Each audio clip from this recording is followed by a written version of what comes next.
From the virtual newsroom of Impact Alpha, this is your Impact Briefing for Friday, May 7th.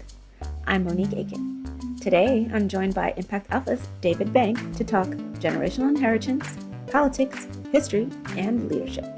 Just a casual chat. Hey, David. Hey, Monique. Looking forward to it. But first, here's what you need to know from this week in impact investing. Innovation and capital are flowing to climate action.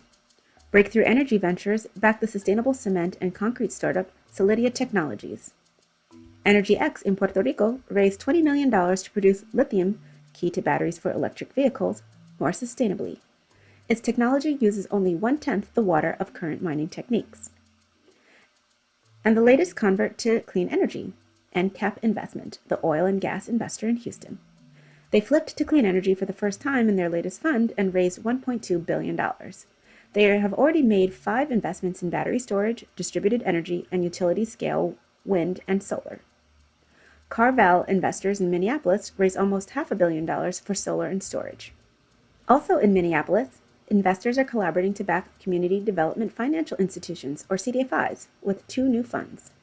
The Community Asset Transition Fund will help bring real estate and land into neighborhood trusts or community co-ops. And in California and Mississippi, community-based organizations got backing from the Racial Justice Collaborative. Among them, Oakland's East Bay Permanent Real Estate Cooperative and a hub for Black entrepreneurs, farmers, and artists in Clarksdale, Mississippi. And mangroves are taking their place along soil and forests as valuable carbon sinks. A batch of carbon credits from the north coast of Colombia are coming to the market, opening the way for financing to conserve the coastal ecosystems for local livelihoods and storm protection. Subscribers got all of these stories and more in the brief, Impact Alpha's daily newsletter. Catch up at impactalpha.com. So David, welcome back to the show. Thanks, Monique. It's great to be here. Hey, I loved your interview earlier this week with Kelli Saulney from Camelback Ventures on the Reconstruction series. Yeah, we talked about generational inheritance, which is not just about the wealth that we pass down from generation to generation, how the systems and structures that perpetuate inequities also get passed down. So our goal is to move us away from the current focus of generational wealth to a new framework that we call generational inheritance, which focuses on the inputs that enables wealth accumulation, but also it focuses on the equitable conditions needed to prop up an equitable system that ensures that BIPOC leaders and communities can thrive generation after generations. Kelli's from New Orleans, and she talked about, growing up there and her time there and the fact that Hurricane Katrina was 15 years ago.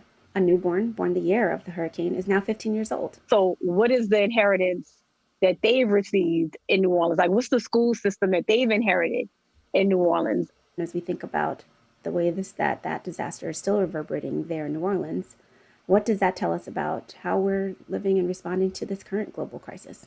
How we choose to recover from COVID is, without question, the biggest inheritance that we are going to leave to the next generation. We are seeing the legacy of COVID, playing out in front of us. The scenes from India, from Brazil, from other places are just devastating.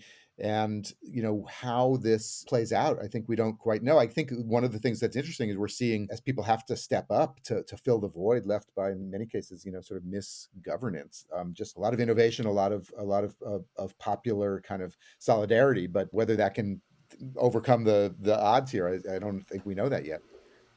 It's an amazing moment for mobilization, really on so many levels.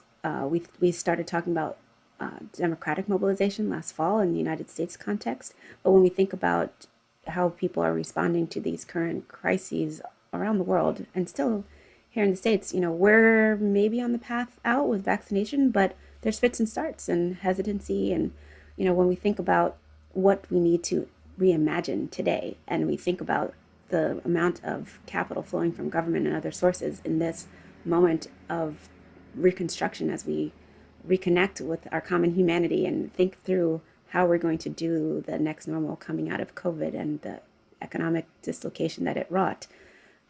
It's really quite fascinating. There's a moment to really pay attention to how we continue past injustices and where we disrupt racism and inequity and all these other things in order to get better on the other side of this.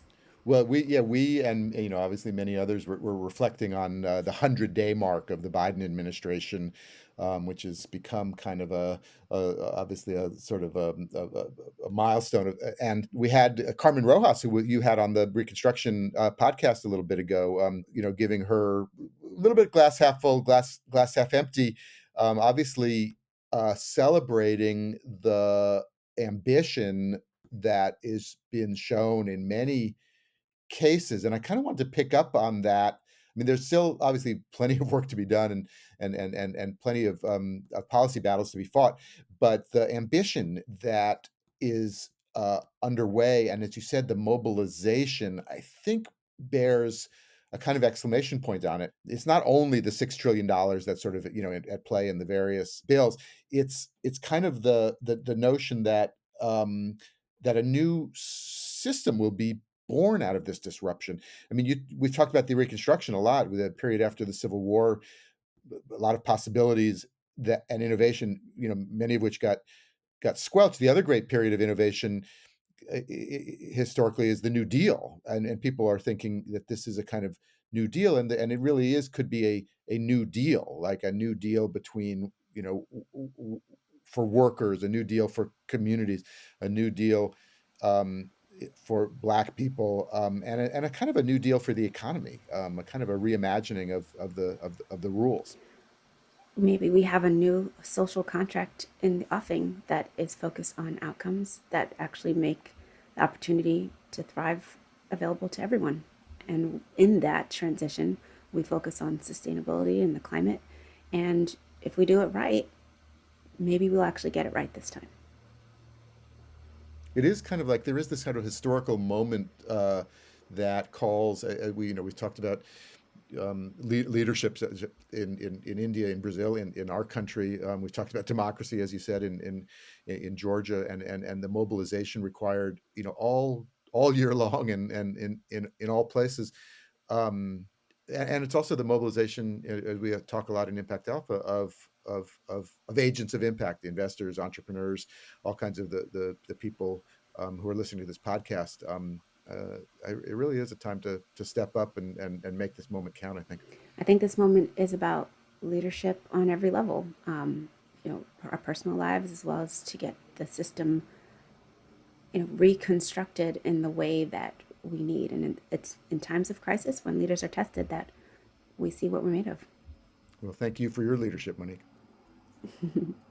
And that's going to do it for your Impact Briefing this week. You can read all of these stories at impactalpha.com. Impact Alpha's podcasts are available wherever you listen, made possible by Impact Alpha subscribers. Join them and receive the daily brief and full access to impactalpha.com and more. Podcast listeners get $100 off their first subscription. Go to impactalpha.com/subscribe and use the code BRIEFING100 for $100 off. Thank you for listening, and thanks to David Bank and our producer, Isaac Silk. I'm Monique Aiken, Managing Director for TIP, the Investment Integration Project. Make sure to check back for next week's briefing, and until then, take care.